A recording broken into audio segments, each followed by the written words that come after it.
Another video coming for the truck. I got the VSE catch can today that I'm going to be installing on my LM2. Super excited for this part as well. I'm excited for all parts really, but catch cans I feel like are just vital. They're just vital parts for really any car, especially like if it's boosted. I feel like boosted cars really need to take advantage of a catch can. I did get the VSE catch can over the PPE catch can because I did like that it's metal, it's billet, over the PPE where it's plastic. And I do like the location. I like that it's over here compared to kind of in there. I do like it being in the engine bay and it's billet, so it keeps warm. Instructions say it takes about 30 minutes. So car math, that's about probably 3 hours. Overall, it seems like a pretty easy installation. The way this is gonna go is we're gonna move that connector there on the turbo. We're gonna install the catch can where this bolt is, and then essentially it's plug and play from there. You install this hose onto the catch can, and then this inserts into the hose you removed. You take this hose and you install it into the catch can, and it loops around and connects to where that hose used to be. Super simple. What I'm curious about is after that whole debacle went down on Facebook with people's catch cans basically causing their engines to explode or something, there was a lot of stuff going on there for a little bit. They have since removed the little piece that went in between these. So I'm wondering what the thought process was behind on that, because I do also know that on the catch can itself inside there is a little indent in case it's too full, that it'll help airflow kind of go over it. I had to sit on the engine again like I did in the previous video, so I couldn't really record. But this is what I got. I used some vice grips and I was able to just clamp it down, get it off of the turbo. Now I will use, where is it? Right there. I'll use this little guy and try and stick the line itself off the turbo, and I should be able to pull it off.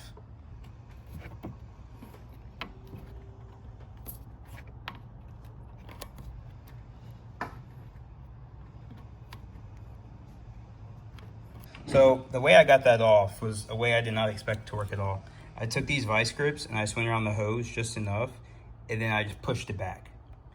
Not really what I expected to work, but it worked. A 13 mil, and we take this guy off here, and then we use a supplied bolt that it came with instead of this one, and then we install the catch can already. Super easy. I still need to fix that. I don't know what I'm gonna do to fix that. That nut right there is just completely seized on there. And I'm just forever gonna have a check engine light because I can't fix it. I went with the raw instead of the black billet because I like to see its billetness. You can't really see billet when it's like anodized. So I went with just the normal so you can see how clean it is.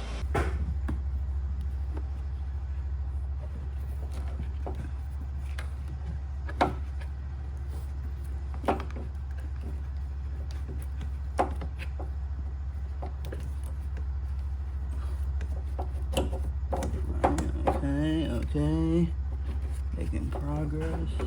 A little more. Yes, sir. There we go. Just a tight fit. All right.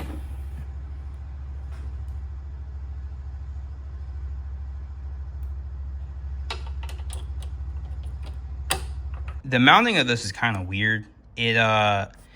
Part of this bracket, there is a nut on the bottom of it, so it kind of threads into a nut, the bolt that you got, and then you put your other nut on top of the other nut. So it makes it kind of weird.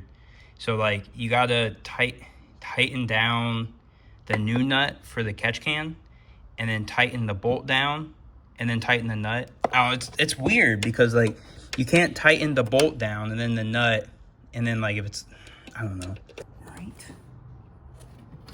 Well, I was hoping it would be just that simple, but it's not.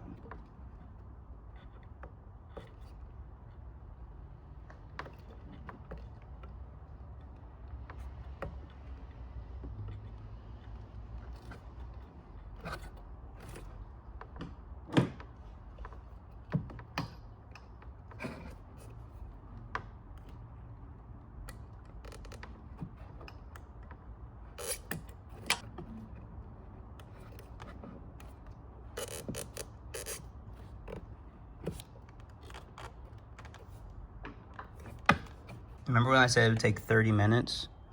I'm up to 45 minutes. This right here, the factory clamp you're supposed to put on here, literally a waste of my time. Like, I'm sitting here, I've been probably trying for 5 minutes just to get something on it again. I think this is where they were talking about, like, you should really have those clipper things that just put on and you clip and it moves, because I can't get anything to get on that because, like, the, I don't know, the firewall protector thing right here is in the way. It goes too low. Like, these won't get in there, needle noses won't get in there. At this point, I'm about to just put one of these clamps on it, one of these C clamps, and just call it a day. I changed it up. I didn't do what you're supposed to do. I used one of the clamps it came with and got rid of this because I couldn't move this thing. Next, I'm gonna install this guy. So this, I'm gonna try and use this. I don't even know if it's gonna fit around this, and by looking at it, it's probably not. So this has to go onto the turbo where that hose used to be. And then that guy will connect on the far side to the closest to the firewall. And then this one will connect closer to me. As I'm wrapping up here, essentially I just did what I told you guys I was gonna do. I was gonna put the hoses on, and that's what I did. That one right there slid on surprisingly easy. I just put a bunch of oil inside of it and it slid right on. As I installed these, I noticed this. It says PPE. That's wild, because this is a VSE part and they use PPE hoses. I just thought that was really interesting. Something I don't know too much about is this hose. That's this one. You really got to like crunch it right here. It's not really crunch. It's just kind of stuck because there's not a whole lot of room. I did notice that even when it's full tight, that the catch can moves a lot. Try and keep me as steady as possible. You can see the catch can moves a lot, and this is like as tight as I can get it down here. But it is installed. I don't have a clamp for this one. I'll have to go get one for that. But I mean, shoot, this installed. So I did remove this. This was connected right there on that bracket, but it was kind of in the way. I might be able to reinstall it now. I don't know. I don't know. It doesn't seem to like what's going on. I'll probably just leave it. Probably just cut that piece off, because it is, this silver hose was all up in here and it was not going to work. So it's been about 2 weeks since I installed the catch can. I ended up doing a zip tie on it. You can see right there, no issues. I was worried about right here and it rubbing, because like as you can see, like this line is pretty sturdy and nothing negatives happened. Like I was looking at it and like it looks fine. And then I was worried about that line back there, either an ace or either a coolant or oil line, I'm not too sure, but that looks fine too. And then here, but that's fine. I have maybe about 700 miles since I installed it. I did reset a mile tracker thing. That way when I hit 5,000 miles, I'll check it. Just trying to see how much I caught since then. But that's where I'm gonna end this video. So if you guys like the video, give me a like. See ya.